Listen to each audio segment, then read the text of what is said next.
kunci supaya kita sukses dalam usaha, sukses dalam kehidupan bermasyarakat, sukses dalam kehidupan berumah tangga. Hanya dengan 4 kata. Istilah saya jude. Nah, ini jude. Nanti diingat aja lah, nggak usah dicatat. Kalau nggak usah dihafal-hafalin, asal ingat udah. Jude itu yang pertama, J itu adalah jujur.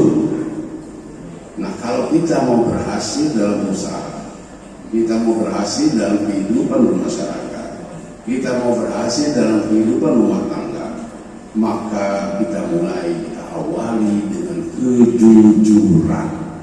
Kita jujur. Jujur itu tidak merugikan orang lain, tetapi kita juga tidak dirugikan. Ini pengertian jujur. Kita mau usahanya jujur saja. Kenapa ini sudah ikut workshop tapi kamu kok belum juga ada usahanya? Oh, mau jujur aja, nggak punya modal. Jujur namanya itu. Dengan kamu jujur mengatakan saya punya kemampuan untuk berusaha, tapi saya nggak punya modal, mungkin mudah-mudahan ada yang siap untuk mau bekerja sama dan memberikan modal dalam berusaha. Kalau kita jujur. Tapi kalau kita sudah berbicara tidak jujur, pemodal pun meragukan apakah yang kita lakukan ini akan jadi apa tidak. Tapi kalau kita jujur, insya Allah semuanya akan mendapatkan keberhasilan. Ini modal pertama, itu J, itu namanya kita harus jujur. Jujur itu menimbulkan kepercayaan orang terhadap kita.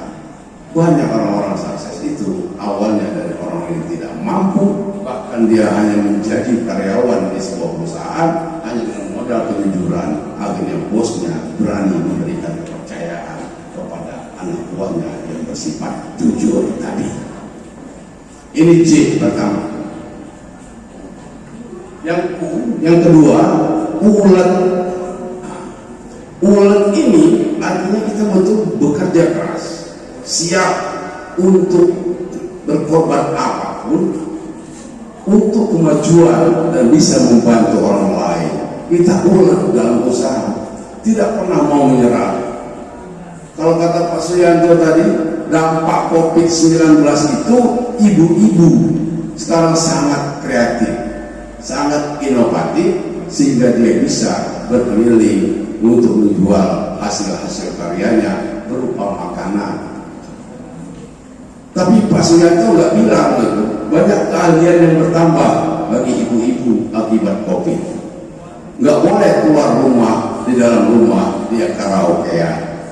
Selesai COVID, dia menunjukkan hasil bahwa dia dulu karaokeannya itu cukup bagus. Tiap ada namanya organ tunggal, udah siap-siap dekat panggung. Ini ibu-ibu sekarang. Kalau ditanya kok kamu ini udah berani nyanyi gitu ke atas panggung, hasil COVID-19, nggak boleh keluar rumah, akhirnya karaokean di dalam rumah, hafal beberapa lagu. Beda dengan saya, tidak pernah hafal satu judul pun karena saya tidak pernah punya niat untuk menghafalkan lagu-lagu itu. Makanya kalau kondangan ini saya hadir di tempat kondangan, kalau nggak jam 12 siang, ketika organ istirahat, saya datang, kalau nggak jam 5 sore, karena udah bubar organnya. Jadi saya nggak pernah melihat hal-hal yang begitu. Apalagi saya mau nyanyi. Ini sangat dibutuhkan, semangatnya ada, ulet semangat, ulet tenaga, ulet bekerja, maka insya Allah usaha-usaha yang dilakukan akan mendapatkan kemajuan. Yang ketiga, ini D. D ini disiplin. Islam itu mengajarkan disiplin. Kita sudah berusaha di pondok pesantren ini agar kita disiplin. Setiap ada kegiatan, kalau kita undang jam 8, kita mulai jam 8. Masalah tamunya baru sedikit, nanti juga nambah, akan banyak. Nanti mereka datang, tapi acara kita sudah dibuka.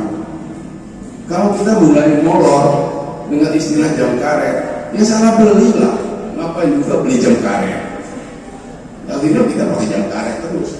Nah ini tidak disiplin. Islam mengajarkan disiplin. Salah satu contoh Islam itu disiplin itu masalah sholat. Sholat zuhur berapa rakaat? 4. Karena saking semangatnya kita untuk beribadah kepada Allah, kita tambah serakaat jadi 5 rakaat. Disiplin gak? Yang begitu diselipin, namanya bukan disiplin. Karena nyelipin 1 rakaat yang membuat sholat kita nggak sah. Kalau mau sah pada 5 rakaat harus sujud sahwi. Karena kelebihan 1 rakaat. Maka Islam mengajarkan disiplin.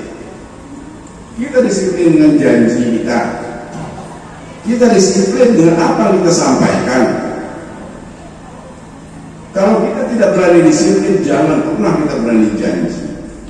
Makanya salah satu orang yang tak pernah berani janji, saya tidak pernah berani janji.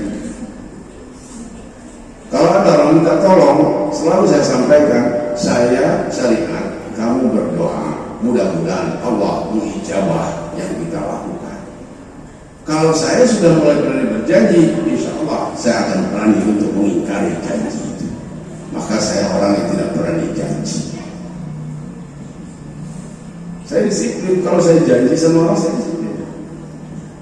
Saya dapat undangan jam berapa? Jam 10. Jam 10 kurang 5 menit saya sudah hadir.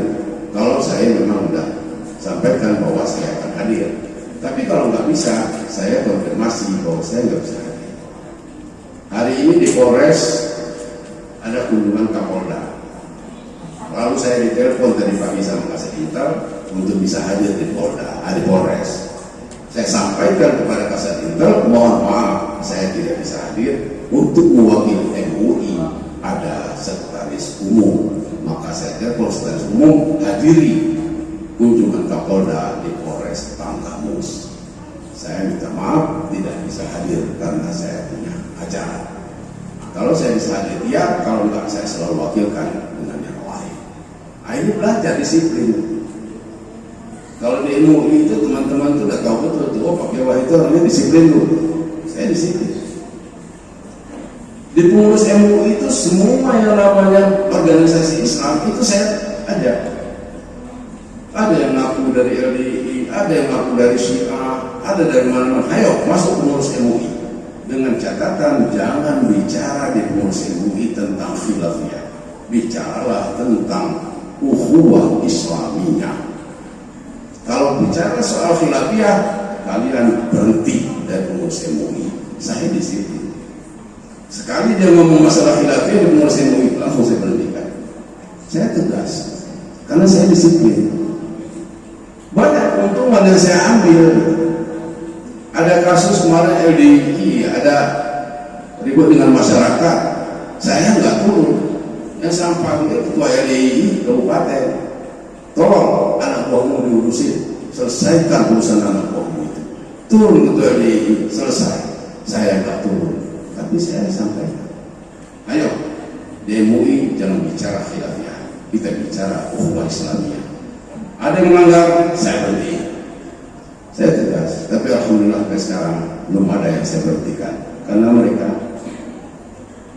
cukup taat dengan kebersamaan kita dan mufakatan kita bahwa tidak ada bicara khilafiyah di pengurus MUI. Yang terakhir namanya E itu apa? Enjoy.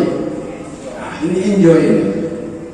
Kalau kita mau usaha, kita nikmati usaha kita. Kita bergembira dan kita senang dengan apa yang kita lakukan untuk menghasilkan hasil yang baik dan mungkin lebih banyak dan semakin membesarkan usaha-usaha yang telah kita lakukan. Enjoy. Setelah saya rasakan saya berkeliling, hampir setiap bulan itu saya ini nggak berhenti. Kemarin saya di Sebakah di Ruatul Quran 3 provinsi 9 hari. Pulangnya saya mengikuti ada moderasi beragama Majelis Ulama Indonesia Provinsi Lampung di Hotel Horizon 10 hari. baru saya pulang ke Talang Padang.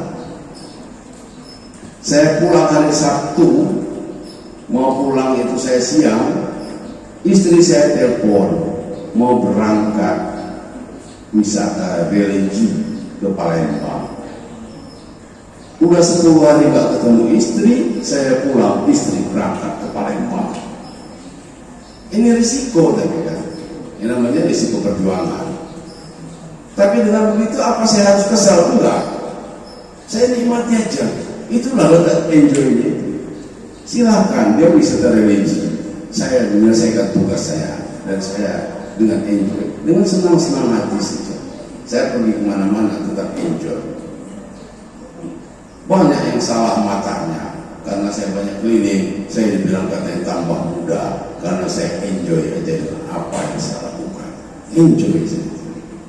Nah, kalau nanti udah dapat ilmu-ilmu tentang wirausaha, mau bikin usaha, diusahakan supaya kita menikmati apa yang kita lakukan. Orang enjoy itu gak pernah ada gengsi.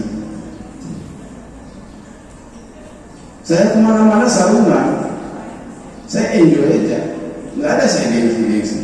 Saya naik pesawat, saya sarungan. Ketika saya ngukur jas jadi official inti kita kamus itu, saya ditanya sama penjahitnya karena saya sarungan. Ditanyanya apa? Bapak pakai celana enggak? Saya bilang, apa yang kamu nanyain saya pakai celana apa enggak? Kan lucu gitu penjahitnya. Maksudnya jasnya aja, apa pakai celananya juga, itu maksudnya. Tapi nanyanya bapak pakai celana apa enggak? Saya bilang, konyol penjahit satu. Ya saya bilang kalau namanya jas satu setel harus pakai celana. Nah ini, tapi saya nikmati, ya enjoy saja. Makanya saya berangkat kemana-mana. Saya naik pesawat malah dihormati dengan saya pakai sarung. Sampai di tempat di airport saya kunjungi itu di Balikpapan, orang udah tahu gitu. Oh, kalau pakai sarung ini Surya. Maka yang jemput pun udah tahu, Pak, untuk Surya mobilnya ini sudah disiapkan. Itulah lebihnya pakai sarung itu. Banyak kelebihannya. Jangan kita tersungkan pakai sarung. Ke tempat hajatan banyak sisa, masukin sarung. Kan banyak tuh. Kalau orang pakai sarung banyak hasilnya gitu. Kenapa kita susah-susah amat? Makanya saya kemana-mana ya sarungan.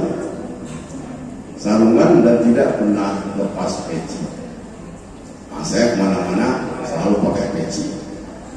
Apa dibilang saya nggak modern? Modern. Ini yang perempuan ini, coba nanti kalau mau bikin modern itu dimodifikasi jilbabnya. Nah sekarang kan nanti ada workshop ini ya, ada bakery, mungkin memperbaiki bukannya supaya jilbab itu enak lihatnya, yang dirinya nggak pakai renda, dikasih renda, itu namanya modifikasi jadi bagus. Bukan artinya dia itu kalau modern terus lepas jilbab, itu sesat namanya, susah. Ada sekarang kalau dia pakai baju tangan panjang gitu, kalau mau modern digulung atau dipotong tangannya, itu sesat. Kalau dia mau modern dimodifikasi, gimana supaya enak lihat tangan bajunya, gimana supaya enak melihat roknya, ini dimodifikasi. Ini baru namanya modern. Kita harus berbuat jujur, punya niat jujur, dan tidak merugikan orang lain, juga tidak dirugikan. Yang kedua, punya adalah ulet, kita harus ulet dalam usaha. Kita harus mampu untuk berbuat sekuat tenaga untuk kepentingan diri sendiri, untuk kepentingan orang banyak. Yang ketiga, disiplin. Kita harus betul disiplin. Kita bagaimana menjalankan apa yang kita lakukan dengan waktu-waktu yang telah ditentukan, dan kita tanamkan disiplin ini supaya tidak sampai kita dirugikan. Nah yang terakhir, kita harus enjoy, kita senang menjalani apa yang kita lakukan, kita senang dengan usaha yang kita lakukan, kita selalu berbagi kesenangan dengan orang-orang lain dan orang-orang di sekitar kita. Tidak perlu gengsi. Kalau kita udah gengsi, gengsi tidak dapat dimakan. Yang bisa dimakan adalah hasil karya dan hasil kerja kita. Semoga ini akan menjadi tambahan, bangkitkan semangat untuk ke depan. Jadilah pemimpin masa depan, pemimpin dalam usaha, pemimpin dalam masyarakat, pemimpin dalam menegakkan kalimat Allah di muka bumi ini. Terima kasih. Semoga